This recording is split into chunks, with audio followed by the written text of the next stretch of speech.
네, 사실 업비트 이서구 대표죠. 업비트 관련해서 뭐 압수수색도 많이 받고 고생을 많이 좀 했습니다. 그 압수수색을 받은 것 중에 하나가 되는 게 바로 이제 중국 관련 자본이거든요. 중국 관련 자본과 더불어서 이제 빼놓을 수 없는 것들이 이제 이런 것들이 있었습니다. 베이비 도지 관련. 그래서 요게 지금 현재 코인베이스도 그렇고 여러 군데를 뚫으려고 하고 있거든요. 근데 이제 한국 시장은 아직 못 들었어요. 한국 시장은 아예 못 들었고 일본 시장은 우리보다 더 깜깜해요. 일본 시장은 거의 뭐 1년에 뭐 코인 4-5개 정도밖에 상장을 안 할 정도로 굉장히 깜깜합니다. 그래서 의외로 찾아본 게 중국은 안 되지, 일본은 안 되지. 그래서 의외로 찾아보는 게 보통 이제 한국이거든요. 한국은 그래도 빗썸도 그렇고 업비트도 그렇고 여러 군데가 있고 거기다가 사람들이 많이 사용하고 있기 때문에 또 한국 시장을 노려보려고 하는 겁니다. 한국 시장을 많이 노려보려고 하고 있고 실제로도 데이비 도지 홈페이지 가보시면은 사람들, 스태프들 뭐 이런 것들 많이 뽑고 있는데 그중에서 한국인들 꽤 있어요. 그러면 한국인들이 뭘 연결을 하느냐? 거래소랑 또 연결을 합니다. 그래가지고 이 업비트 두나무 그다음에 이거 관련해서 뭐 이슈들이 좀 있었고 거기다가 중국계 자본이나 이런 것들이 좀 있었다. 그래서 업비트 관련해서 계속 이야기는 나오고 있습니다만 결론적으로는 이제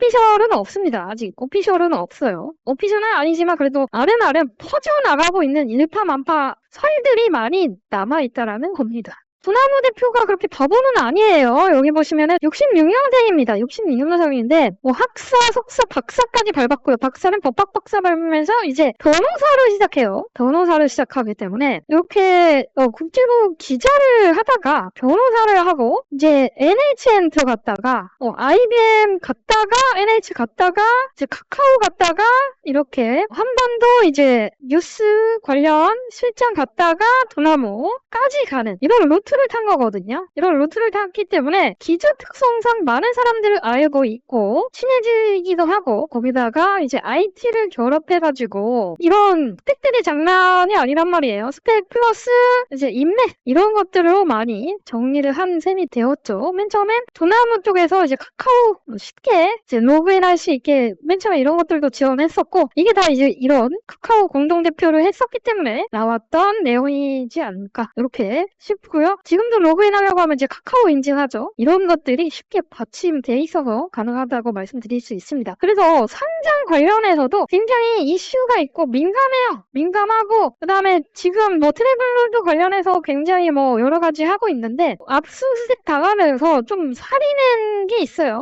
그래서 그런 부분만 조금 이렇게 배제하고 여러분들께 이 베이비 도지에 대해서 말씀을 드리려고 합니다.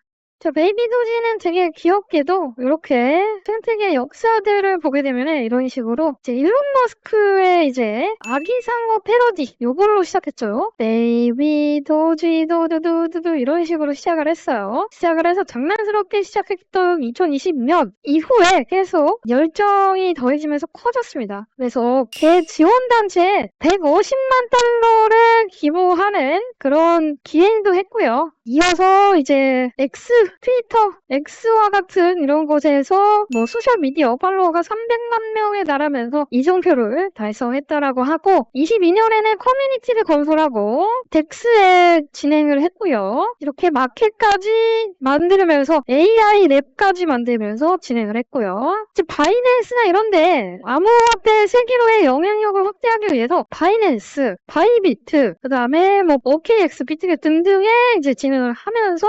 시장성을 확보를 했고요. 시장 확보했고 거기에다가 텔레그램이나 이런 데서 미니게임을 출시하면서 많은 사람들이 친숙하게 진행을 하면서 다가왔고 거기다가 바이낸스 상장을 하게 되면서 명예상징이라고 할 정도로 이 밈코인의 주목을 받을 수밖에 없었죠. 왜냐면 밈코인 중에서 바이낸스 상장하는 게 쉽지가 않아요. 바이낸스 상장까지 이뤄냈다는 겁니다. 그러면서 거기에서 끝나지 않고 일론 머스크가 또 한 번 도지 미니 트윗으로 베이비 도지에 대한 열광을 불러일으켰고 달나라까지 가는 시가총액 10만 달러를 넘어서 100만, 1000만, 억, 10억 달러를 향해서 돌진하겠다, 발사를 하겠다 라고 이야기를 하고 있습니다. 그래서 오늘날 베이비 도지는 끊임없이 혁신하고 거듭하고 있다고 하고 있고 다음은 무엇이 될지 미래는 우리가 만들어간다 라고 이야기를 하고 있습니다. 자, 베이비도지를 여러분들이 봤을 때 이렇게 가격이 떨어지고 있는 가운데 여러분들이 걱정을 조금 하실 수 있다라고 생각을 하고 있습니다만 아직까지는 비트코인이 상승했다가 조정을 맞고 하락하고 있는 그런 가운데 이제 벌어지는 일이다 보니까 크게 신경을 안 쓰셔도 돼요. 크게 신경을 안 쓰셔도 되고 늘상 이렇게 있을 수밖에 없는 상황이다 이렇게 보시면 되고요. 충분히 가능하다 이렇게 생각하시면 되겠습니다. 뭐가 가능하냐? 첫 번째로는 이제 이렇게 하락을 이렇게 하고 있으니까 상승을 할 수 있다라는 가능성이 있습니다. 두 번째로는 여러분들이 봤을 때 어떻게 상승하느냐가 중요한데 이 상승이 아무래도 코인베이스나 아니면은 뭐 비썸, 업비트 이런 곳에 상장을 해서 상승할 가능성이 좀 있다. 저 이렇게 보고 있거든요. 왜 그러냐면 이전에도 다른 코인들이 올라가고 있을 때 하락을 갑작스럽게 하면서 이제 상장 전에 꼭 하락을 하더라고요. 이렇게 하락을 해서 나중에 이제 상장하면 빵 올라가는 거예요. 그렇게 되는 경우가 많이 있기 때문에 아무래도 이제 상장한다면 코인베이스는 왜냐면 공개적으로 돈을 계속 두들겼거든요. 그리고 제가 말씀드렸던 이제 두나무, 업비트죠. 업비트.